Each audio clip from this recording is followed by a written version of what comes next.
Hello, everybody. Welcome to today's webinar, which is part of our ongoing COVID response webinar series. My name is Meredith Medlin, and I'm really glad to have you with us today. During this very chaotic time for small business, Accion is proud to support entrepreneurs through access to capital and educational opportunities like this webinar. And we're very grateful to our partners at Fifth Third Bank for their commitment to small businesses as well. Today's webinar will address best practices for budgeting as we look to recover from this COVID crisis. If you had a solid budget and a revenue forecast before this pandemic, it's important to revisit those numbers and assess what's possible in this new reality. As the country begins to reopen, it's also critical for business owners to analyze the costs and benefits of the changes they might have made to their business models during this time. We'll address these concerns and more during today's discussion. We've got two fantastic speakers with us to talk through budgeting and forecasting today. But before we begin, I just want to quickly go over a few housekeeping and logistical items. First, you should be able to view our presentation through the Zoom webinar tools window on your desktop if you've joined us by computer. Next, you will see a chat function in the Zoom window's black toolbar. Please locate that chat button and click on it to type in any questions you may have throughout the presentation. I will administer a question and answer session following our discussion based on the questions that are typed into that chat box. So take a second now to find the chat box and feel free to type in those questions throughout our discussion today. We are recording today's webinar, so you can refer back to this information presented today at any later time. I'll send an email containing a link to that recording shortly after this webinar concludes. In addition, that email will contain a very short 2-minute survey that gives you a chance to tell us what you think of today's webinar. So please do take just a couple minutes to give us feedback after this presentation.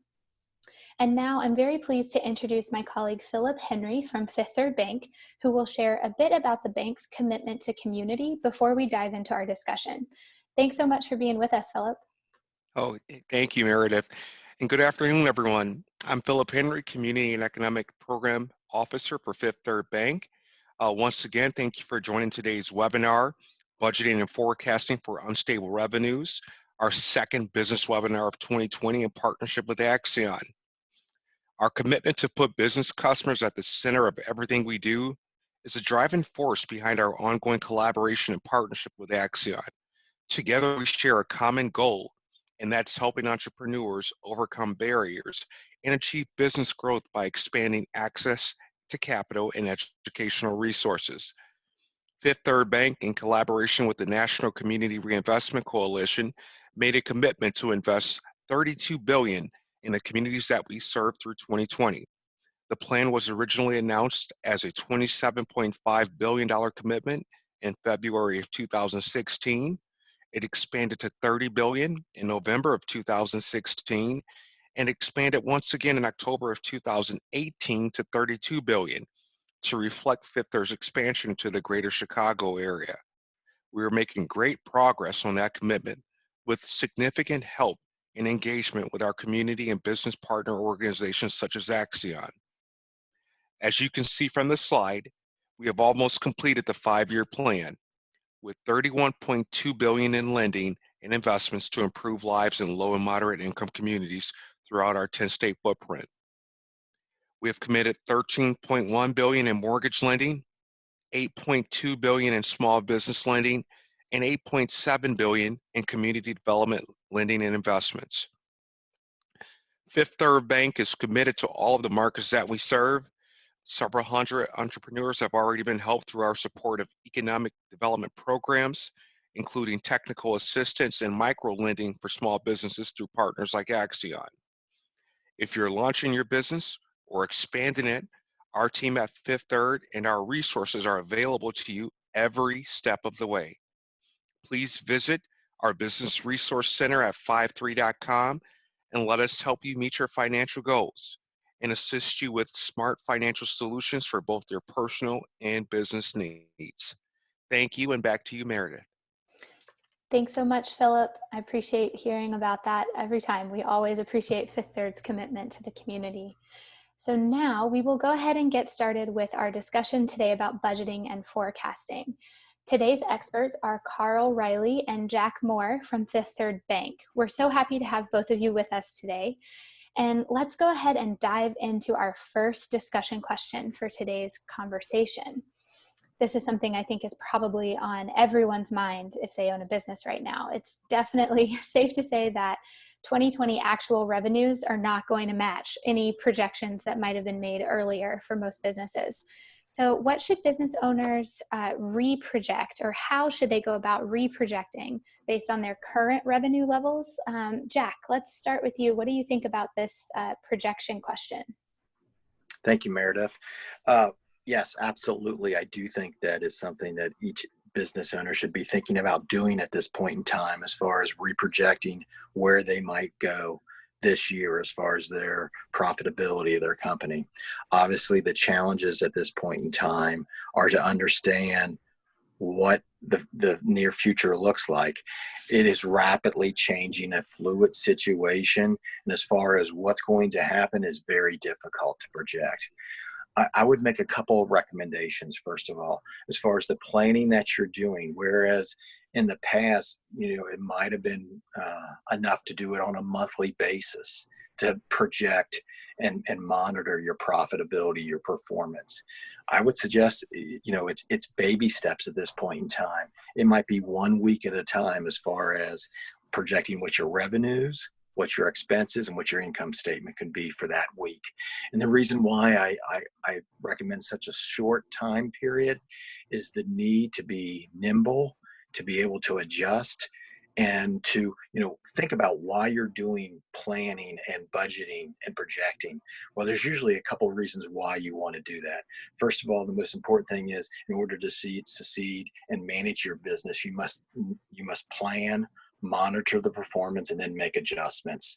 And that's basically what you need to be doing in this period of time. And that's why recommending such a short time frame could be critical to figure out what you can do and make the changes that are necessary. It's so rapidly changing. And then the last thing is your ability to eventually borrow from banks or other financial institution, having that ability to have that budget as a roadmap as far as what you think is important and how you're going to make it, and that you understand what your sources of revenues are, what your costs are, and how you can control those.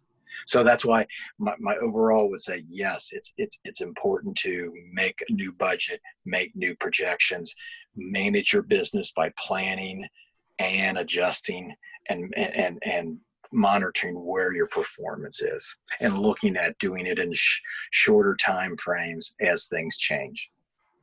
Yeah, I think that makes a lot of sense. Thanks, Jack. We sort of have to manage our time scale differently because everything changes so quickly here. So let's go ahead and bring Carl into this conversation. Carl, what do you think about this question about projections? Well, I agree with what Jack said. Right now we are about almost 6 months into the year, starting 6 months next week. And so we kind of know how 2020 as halfway through the year, or has gone, and we need to get an idea of where our financials are. So if you don't have a relationship with a CPA, have a relationship with QuickBooks and get something set up, some accounting software set up immediately. This is a good time to get your books in order, because AR, you can sell as many things as you want to, but make sure your accounts receivable is coming in, and monitoring that by a daily and weekly basis just to make sure that whoever you're selling to is paying you. Can be very important right now. And on the other side of the coin, you may want to stretch out a little bit of your payables just to keep some cash in your business, because liquidity right now is going to keep you around. We've done some things, regards to payroll protection and the EIDL grant. We've done some things there to help, business owners stay in business. You guys had to make some tough decisions about, do we lay off or do we try to push through? So you got to kind of definitely get your numbers under control and take that time to focus on that right now. So, I would say, like he said, less than a month, if you can get the weekly basis where you can understand your numbers, is very important. I would also say, that if you haven't communicated with a CPA, maybe you should reach out to a few of them and see who's got some free time. I don't expect a lot of them do because they have their existing customers they're working with, but we all should be trying to get our 2019 tax returns completed so we can wrap that year up and then figure out where we're going to be going the back half of this year. It's okay to plan conservatively. It's okay to be a little aggressive, but if you're going to be aggressive on the number, there's two projections what I'm saying. You should have one where you say, okay, we're back to normal come Labor Day, and this is what I plan on doing. And then there's one where you're just saying, all right, I've survived for 2 months, and this is what I'm surviving on. So let me figure out how I can operate on this number for the rest of the year. All right. Yeah, I think that's a great idea, Carl, sort of have the two scenario or maybe more than two scenarios. So you kind of have a roadmap depending on what things look like once we get further into this. I think that's a really good idea. And certainly seeking out resources is always something we should do, like CPAs or QuickBooks, getting those accounting tools in order to help us. Thank you. So if we'll move to our second question here, about what folks can do with these severely depleted cash flows. I mean, business owners are, of course, trying to even out those cash flows and get them back to where they normally are. But Carl, can you help us? Any advice on how business owners should think about whatever cost-cutting measures they might be able to undertake while also pursuing those new sources of income to get cash flow back up? Sure. So I can talk a little bit about it. I know Jack's got some great points of view on it too, but so there's service businesses, and then there's businesses that are making and selling like goods. And I've seen the service businesses have been affected a lot by this pandemic, and so they've, like barbershops, restaurants, they've had to really change their models or stop their model just for the time being. If you're got those expenses like rent coming out, you need to communicate with your landlord about what's going on. If you got loans with banks, you need to reach out, communicate what's going on so they can be able to put you in a plan. It's okay to communicate. You need to get your numbers together like we just spoke about so you can figure out kind of where you are. And, the cost cutting that you'll have to do, it's got to be honest with everybody that you're talking to and your teams, just to kind of let them know where you are so that way they're not blindsided. But I think that every business has had to look at how they're doing things. There's actually be some new costs that come in here now. Now we have to do sanitizer and we have to do all these additional things to kind of screen. So does your pricing currently, does it support your business? I've seen some businesses and they got in trouble for it, charging a surcharge for protection for the they're selling chicken, but then they're also putting like a surcharge on there, and they're trying to communicate to the client that this is what it's going to cost to do the business. So you got to be aware of what your cost is and then just figure out how you can do this the best way. So thanks. Yeah, I think that makes a lot of sense for sure. Jack, what do you think about how folks can balance any cost cutting they're trying to do while also pursuing maybe some new lines of business, way to stabilize that income? Carl made some good points there. In general, I answer the question, in an environment like today, you need to do both. Carl put some good points out there as far as when you're looking at cutting costs. Obviously, there's certain ones you must make. It's the rent, it's paying the insurance, it's et cetera. Certain employees that I want to retain. Having that budget, knowing which ones you must make or are a priority. And Carl was saying about being realistic. That's a very true statement. You have to think about what are the must items. There might be some that are more I once or I think I should do this. And Carl said about being honest. You need to be objective on that. He talked about contacting a CPA, whoever your business advisors are. Sometimes having a more objective eye that can be honest with you as well can help you make some of those tough choices when it comes to cutting cost. It's important to realize too that when you're looking at revenues, our models might be changing. Are they changing just for now over the next 90 days? How do we need to adjust? Or is there a permanent shift in my business, and does my business model need to a change? You know, the example of, hey, there's more people working from home. Does that mean that in areas situated where they're in the central business district and there is a lot of options as far as eating or services in that area, will that be reduced if more people work from home? Will there be more demand for that in some suburban areas where people live? All those things, we don't maybe know the answers to that point in time, but they're things to think about as far as what we're looking overall, as far as what your business model is, and should you be looking at other sources of revenue that you can bring into your business and other costs that you need to cut. Yeah, I think that really is kind of the secret sauce on this question of prioritizing those costs, understanding what are needs and what are wants, and then sort of being creative and open to what might be available in terms of new sources of income. I think that those are. I have a quick story for you guys. Of course, pharmacies are essential. And there's different types of pharmacies like Walgreens, and then there's like other ones that are like small mom and pop pharmacies. So I was talking to a pharmacist guy of mine, and he told me that he's now making hand sanitizer. So his business is booming right now because everybody wants hand sanitizer. So you got to really look at your market and figure out kind of, okay, yeah, I do this, but what can I add that will help me to justify carrying all this cost? You know what I'm saying? I think that's a great example, Carl, for sure. He hasn't laid anybody off, so it's kind of, yeah. That's awesome. Yeah, I've heard similar stories of the local market that I go to. They were able to keep all of their staff on board, even though they don't need all of the cashiers, because they have changed those people's jobs to helping make sure that customers are staying safe and staying distant in the store. So they just changed the person's job instead of having to cut their hours. So there's definitely room to be creative like that, for sure. Thanks for sharing that example. And with your store point, I would say maybe you shop for somebody. So if you have employees that can just go around and pick up all the things that people need, put it in a bag, and then give it to them, curbside would help your small business compete with the Targets of the world. Mm-hmm. Yeah, that's a great idea as well, for sure.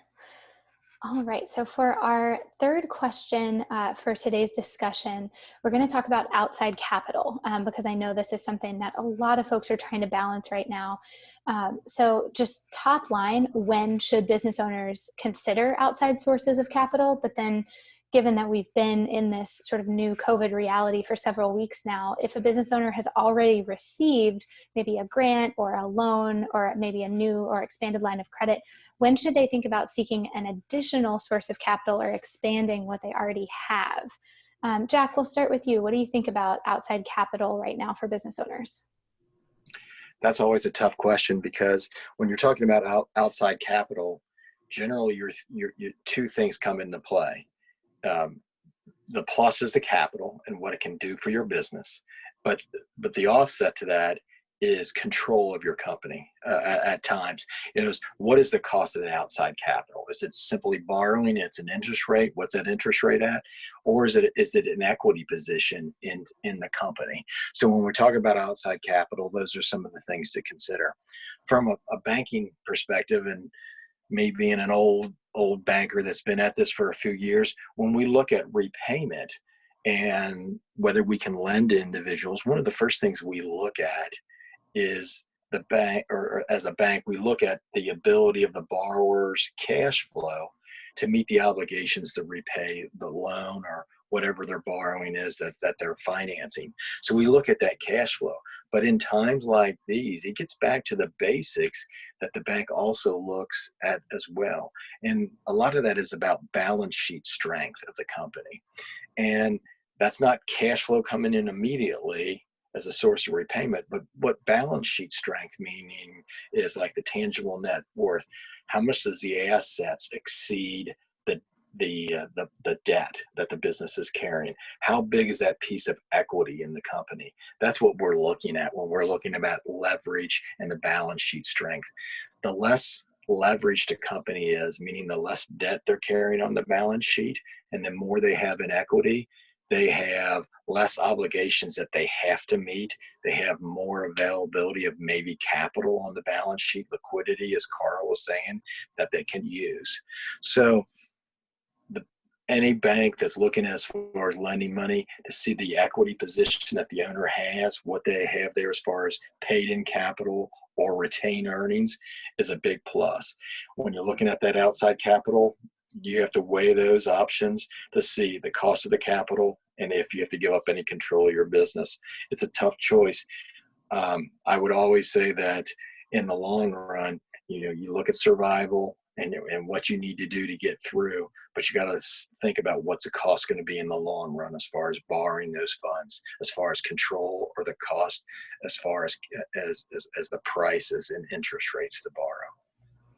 Yeah. I think that makes a lot of sense. Carl, anything to add on this point about outside capital? I love that Jack went first. You guys heard it first from the underwriting. And like I get it. You guys are still in business. You're still operating, and we've got some opportunities there, but we want to also make this thing safer. And so you've got to have the cash flow, and you've got to have some collateral. And collateral, first thing is cash. Second thing is AR, accounts receivable. Inventory depends because the world has changed. So if the inventory is obsolete, we can't really give as much value to it. And so, this is where, owning your building or having something like, fresh receivables that we know are going to get done in the next 30 days, understanding how fast that money's coming in will help you to be able to have that conversation with your banker. So talk to your CPA, get with your accounting software and get your understanding of your numbers. So that way everybody understands what you have. And it's very important because right now it's so much things happening. So. Yeah, I think that makes a lot of sense. Go ahead, Jack. I was going to jump in there, Carl. You're right. Things are changing so fast. For a bank, historically, we've always looked at those financial statements as far as the borrower's ability to repay. So what a company was able to do last year or in the first quarter of this year, I mean, as a financial institution, it's very hard to say, do we know if this is going to happen in the future? We used to be able to make those assumptions. It's at a very different time right now. Yeah, certainly lots of uncertainty. And I think, Carl, your earlier point about making sure to communicate would be really helpful here as well, to think through all those different scenarios and be in touch with your banker. But it sounds like in general, if a business had less debt going into this situation, they're in a better position to maybe take some on to help float them through. Does that sound right? That's correct. And we're going to want to see at least 2 years. So if you haven't got your 2019s done, those should be should get those done. And then you should also have May 1st or April 30th type numbers just kind of in place, just so you understand where you are. So, yeah. I agree, Carl. It's having those most recent numbers now. How have you been affected the last 30 or 60 days? And then having those projections of what you think is your best guess of what's going to happen going forward for the rest of the year. Yep. All right. Well, thank you for those insights. It's super helpful to think through what that would look like to take on that additional capital. So our fourth questions and fifth questions, kind of two sides of the same coin here. We already touched on a little bit with our second question, but when these businesses are looking to change their business models, get a little bit creative, as we were talking about before, can we talk through some of the potential costs of those changes in terms of if a business is changing the way their product or service comes to market, what might be some costs that maybe folks haven't thought of yet, and then also potentially cost savings. So I guess we can start with the potential costs of a new business model or a changing business model. Carl, does anything come to mind? Well, I got a few things. I mean, people, everybody's in their business, they have cost of the people, and some people want to come in and work. Other people are not as interested right now due to their health concerns. So, you got to think about how to protect your people and keep them safe. And that could mean working from home, or that could mean lots of PPE, protective masks and sanitizers and stuff like that. I like the businesses that are turning to become concierge and just getting in front of this and trying to be that one-stop shop. They seem to be taking a lot of the share of the wallet. And that doesn't mean you can't compete with the big boys like Amazon. but you got to act like them a little bit. So you're going to have to deliver the food, and you're going to have to, like I've seen one guy, he delivered some food recently, or delivered his stuff, and he was smiling and happy, and he made sure his friendly people were out front, and it made it smart for me to just send him a text and directly do stuff through them, which is a small company. And they brought it right to the house. So you've got to make sure that your people are comfortable with working in this environment. Long term, I've seen big companies already look at their structures and realize that they don't need buildings. So if you're rushing into getting a building or getting more building space, maybe you need to reevaluate who really needs to come into the office, and think about how you could maybe use your warehouse differently, where you could potentially lease some of that space out to a contractor or somebody else that might need to use a warehouse for something. You've got stuff, you've got assets. So what is it you have, and what can you put to work to generate some income for yourself? So that's what I've got. What you got, Jack? Yeah, Carl, there's a couple things you said there that I keyed in on that are crucial. As far as your business model and how it might be affected, you mentioned space. We talked about that a little bit earlier. Do you need as much space as you previously had, or because of certain restrictions, do you actually need more space because you have to have spacing between your employees or customers? All those things are relevant to think about, and are they just short-term items that you need to address, or will you need to address them in the long run? You mentioned, Carl, about competing against the big behemoths out there, and my comment on that is it's so rapidly changing. When it was the 1970s, did people really think that Sears and Roebuck would actually go out of business someday or nearly be there? Their business model obviously needed to change to a new type of environment. So thinking about your business and what your model is and how you interact with your customers, how do you interact with your suppliers, and how you need to adapt as changes are being made, and some of them look to be permanent changes in the economy, and how we do business aren't so important to do.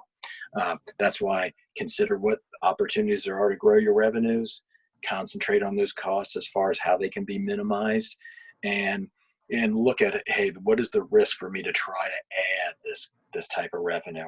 Hey, I can spend some money to maybe try that and see if it works. You mentioned one other thing there, Carl, as far as local. I think that's an interesting trend. Is it generational, or is there something there that people feel safer, more secure in the one-on-one contact by dealing with more smaller businesses that are closer to home? And is that something that they can capitalize on? I've got a nail company the lady does nails for people. So she's affected because she will sit across from you and do your nails, your feet and stuff. She's actually created at-home pedicure and manicure kits. All right. So she is really nimble, and she uses all those products. And so she already had a lot of those products. So she went and ordered some bags, put the products in the bags, and then texted the top 100 customers that she had and said, here's the stuff you guys need. $30 a pop. She sold out, and she's buying some more. So, people want to learn, making videos. If you're a service industry and you want to become the expert of DIY haircuts or DIY making this food, you can make stuff, ready to eat meals. If you were, whatever it's going to be that you're going to do, and start teaching people how to do it, and then selling them the product that they need to have with your branding on it. And, that will help. If you were an Uber driver and that was your only means of supporting yourself, well, you may be able to deliver, right? So you can deliver something. Or, you got to think about how maybe somebody else can use your car, and then you can make some money off of that too. So it's just kind of, like I said, looking at what you still have, counting your blessings, and figuring out, okay, how can I pivot? Is there an opportunity here? I know it's difficult, but is there an opportunity here? And then how do I pivot? That's a great point, Carl. Another local example would be, I'm in the greater Cincinnati area, in Cincinnati, Ohio. The local butcher shops have been swamped with requests for products, and they're taking phone orders and they're scheduling, curbside pickup 2-3 days out. That's how busy they are in this environment, and the demand for their product is incredible. That makes sense. So I think local is going to be a big thing these days. We've all come back to being in the house all the time. I mean, it's funny because the realtors, I talk to them and they're telling me people are sitting in their house for 2 months and they're realizing that the house is too small for what they're doing. They have to work from home. They got the kids here. And so they're actually selling houses and they're going out and they're doing videos of the house instead of bringing the clients out there, and they're taking offers, call it sight unseen, but just taking offers and then going through that whole process, which is kind of daunting to buy a house without even going to physically be there. But they're getting smaller houses or bigger houses just based on what's going on in their life. So. Wow, those are all such great examples of that creativity and sort of making those assessments of what the cost might be, but also what the cost savings might be. I mean, for instance, with that real estate example, if people are in this environment willing to buy a house with a virtual tour instead of doing it in person, then the costs of open houses go down for the real estate agent, things like that. There's those opportunities that might come with some extra expense, but also might be able to cut some of them different expenses at the same time. So thanks for helping us think through those. I think the looking for the opportunity and the time to be creative is a really great attitude to have for any business owner right now. It's kind of the only attitude you can have. All right, so then our next question here is a little bit tough because, of course, nobody can see the future. Nobody has a crystal ball, as it says here. But what do you all think, Jack and Carl, about how far into the future business owners should really forecast those lower revenues? What's a kind of a smart approach to assuming that things are going to be a little bit lower? Carl, do you want to start us off here? Yeah, my feeling is that this is going to be a 6 to 18 month experience. I feel like the country is ready to get back to work. I feel like they are going to do what they want to do. So I suspect that we'll be back to some sort of normalcy by this time next year, regardless of however it goes health-wise. That's just my personal opinion. It's kind of sad, but that's kind of where I've seen it. So if I were a business, I'm a business owner too. I have some things that I do, but I would just say, the next 6 months will be lower than normal. And then I suspect that this time next year, we'll be back up to where we were before. Because there'll be new businesses, like there's so many things that are coming back from overseas that we're trying to do in America again, which I think is great. And so the local thing is going to be big. So. Yeah, I agree. Jack, what do you think about this question? So I'm going to take a page from what Carl said earlier. I agree with him. I think it's going to be an eventual slow climb back. It's not going to be like turning on the light that everything's back to where it is, as it has been a slow reopening process. I think people coming in feeling secure in what they're going to do, it's going to be a slow climb, is what I would say. I'll give a point of illustration there. I have a relative who's works for the airline, and I was shocked 2 months ago or 6 weeks ago when they started giving leaves to their employees. They were giving leaves for 30 days, 90 days, 6 months, and a year. I couldn't believe they were giving leaves for 9 months and a year. So obviously they're thinking long term as well there, as far as how many employees they have and how many they need to furlough and how long it might be before they call them back. So I do think it'll be a gradual process. But to reach back to what Carl was saying before, I would probably be making 2 sets of projections. One might be a little bit rosier as far as a faster opening, and then one for a very slow, gradual reopening and growth of revenues. Those are probably where I would be. Monitor those and continue to adjust as you go by. Obviously, we hope to have a lot happen over the next few months as we get to Labor Day. So these next 3 months, we're hoping that there's going to be some great improvement. But time will tell, as a lot of them keep asking or worrying about, hey, is there going to be a fall problem with a reoccurrence of some of the incidents of the cases of COVID-19. So be flexible, be nimble again, monitor, plan, budget, and adjust, and continue to do so. So I see some questions they've got here. One person asked about brides and wedding events, and we are going to miss the whole summer, right? So like there's a lot of like seasonal businesses that make a lot of money in the summer. And, you know, there's also a lot of costs that they have during the summer. Write good contracts, everybody. Make sure you have good contracts that are honest and open as far as deposits that you're going to collect and what you can do. Make sure you have event insurance. Insurance is important. If you haven't talked to an accountant and you haven't talked to a banker, make sure you talk to your insurance person to make sure that you have all that squared away. But you know, if you don't have the money, the event coming in, don't spend the money. Like, just be very cautious about being able to come back 2021. And if you have to pivot and do, you're a business person, so there's no reason why you can't look at other opportunities to provide service. So like this wedding thing, some people are doing virtual weddings.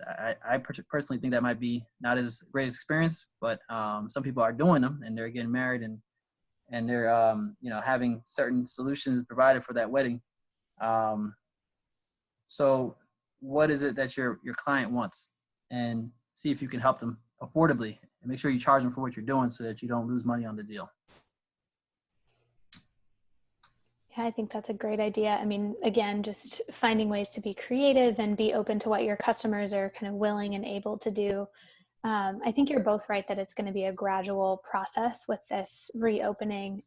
And I also am starting to think that it's going to be based pretty locally, based on what's happening in your city or your state. There's some states that are able to open more broadly because they never saw a really high spike in cases. But for instance, I live in New York City and things were scary. And so things are going to stay closed a little bit longer in places where it's more acute. So kind of taking that into consideration with your slow and steady reopen. So thanks for your insights on those two pieces. I think now we'll go ahead and move to questions from our audience. I know we've already received some, as Carl was mentioning, we received some of these questions in the chat box, but anybody who has additional questions for our panelists, please feel free to type those in and I'll read them out as we have time. The first question I want to start with was actually emailed in ahead of time. So we'll start with this question from Dawn. Dawn is required to provide 5-year projections to lenders and some other agencies on July 1st of this year, but she's hearing conflicting industry-wide information that might inform those projections for her. So some experts are saying revenues are going to be down 30%. Others say it's going to be up, but by the same margin. So how should she think about that long-term 5-year projection timeline that she's required to give to her lenders? What would you advise, Jack, on that? Wow, that's a tough one, because as I mentioned before, as being a lender, we're looking at financials that are historical right now, and we're wondering how much can we rely upon these? Are they accurate?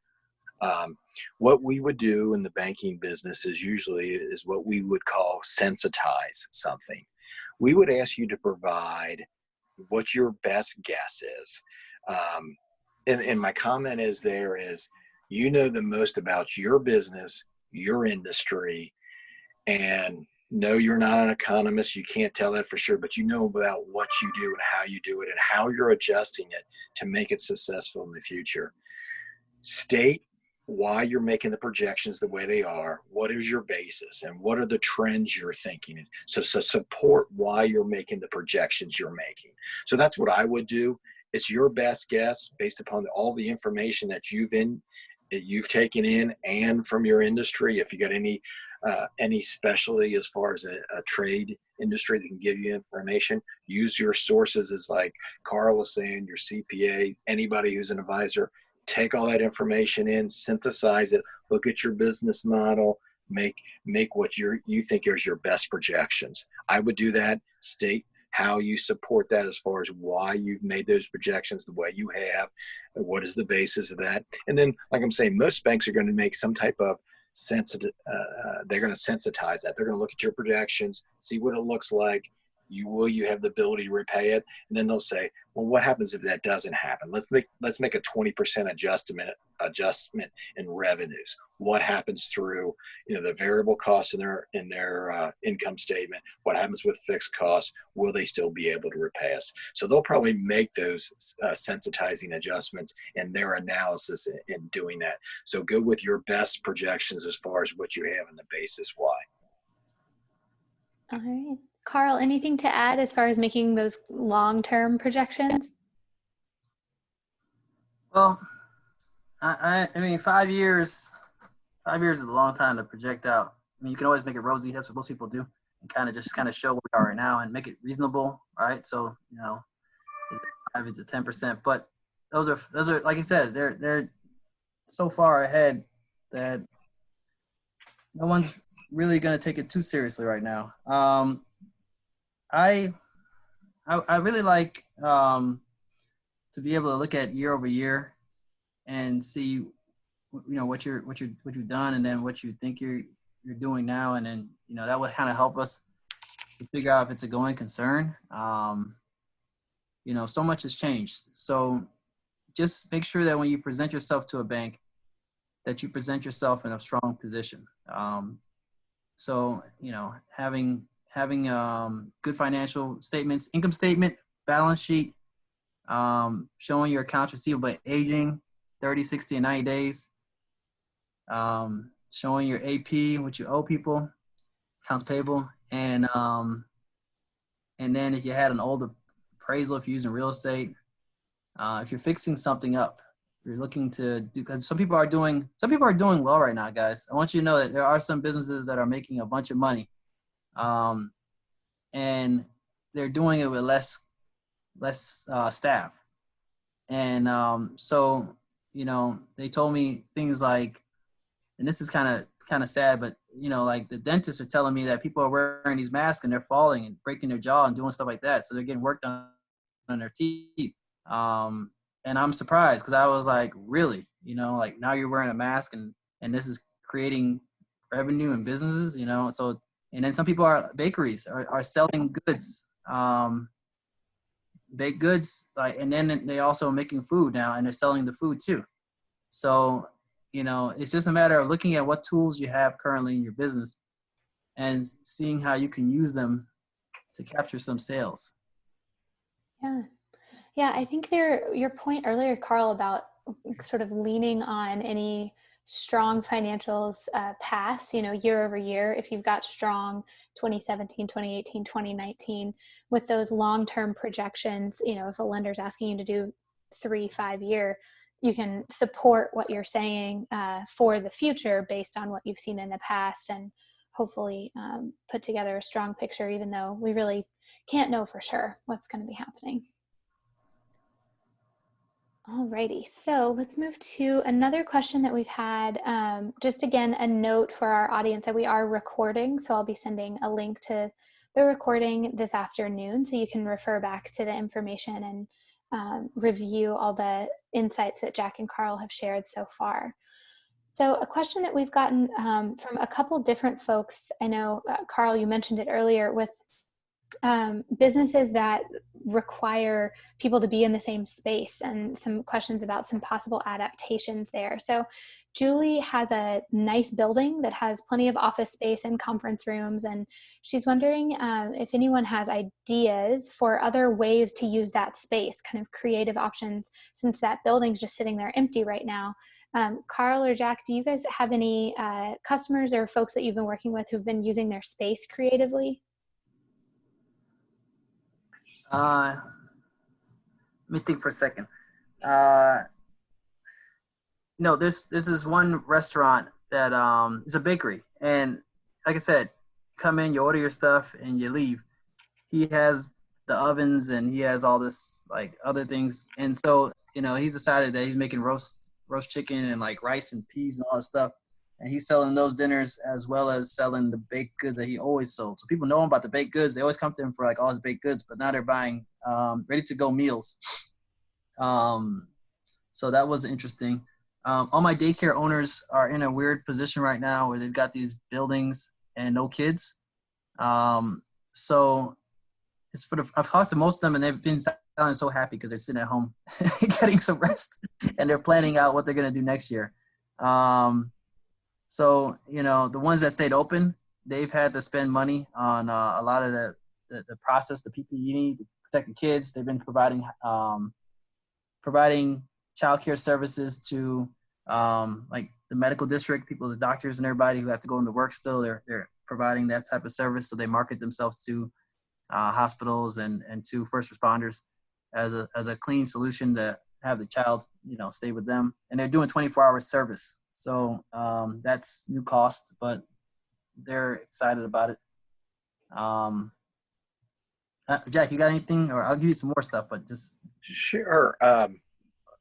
We've had several businesses that have realized that they do not need as much space as they have.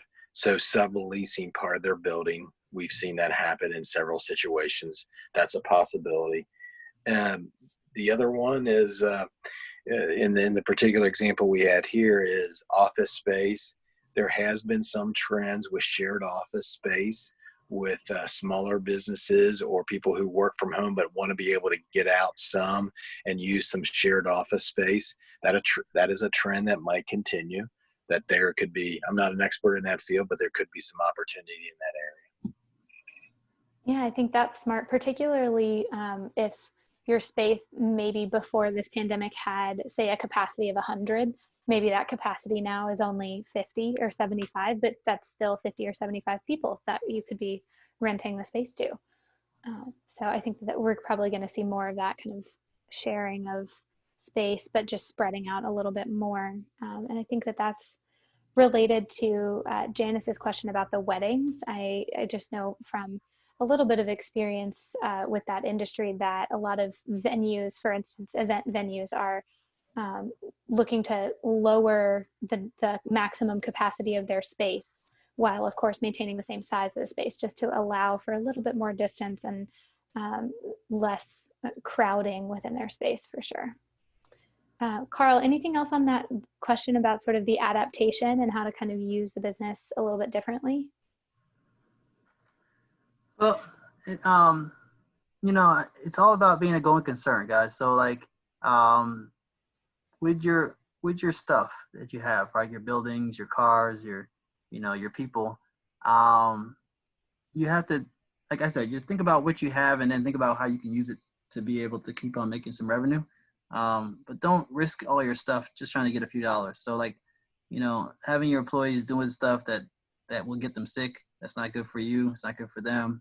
I had one guy who owned a wines, and he was not, like, I guess he believes that he was an essential worker, so he worked his butt off to get out there and keep on selling, and he got sick with corona. So it's like you got to be careful and cautious of like how you're doing this, because you need to protect yourself and your families. So what I would say, if you don't have a relationship with a banker, this would be a good time to communicate with some. If you haven't talked to your insurance people or your costs, think about how you can cut back on some of the costs and call around a little bit, do some shopping. And then, if you can, market yourself.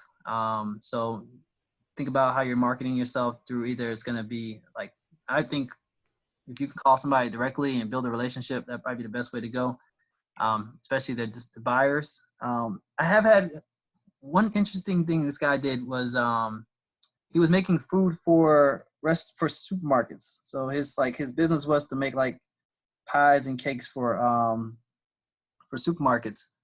And so he, some of this stuff he's still selling, but it was getting affected by the food court. He couldn't have it in the buffet area. So he reached out and got a contract with the government to be able to distribute food because he has experience and he knows what he's doing. He has a commercial kitchen. So now he's going to be able to distribute meals and distribute some food. So you just kind of look at what you have, what people you have, and the licenses you have and who you are, and then figure out where you can get some new opportunities. So. Yeah, I think that's great advice for sure, Carl. Alrighty, it looks like we've answered most of the questions in the chat. A lot of folks are asking very similar things that I think Jack and Carl, you've both done a great job of helping us think through our issues here around how to budget, how to forecast, how to balance our costs with some new opportunities. So I really appreciate everyone's time who joined the conversation for today, and especially to you, Jack and Carl, for sharing your insights, sharing your expertise, and helping us think through everything. So we'll go ahead and wrap up today's webinar, but please everybody be on the lookout for information about upcoming webinars we have scheduled for June. We are here to continue to help you navigate this time that's difficult for your business. So thanks again for joining. Thanks again, Jack and Carl. We really appreciate your time, and we will see everybody at the next webinar. Bye-bye, everybody.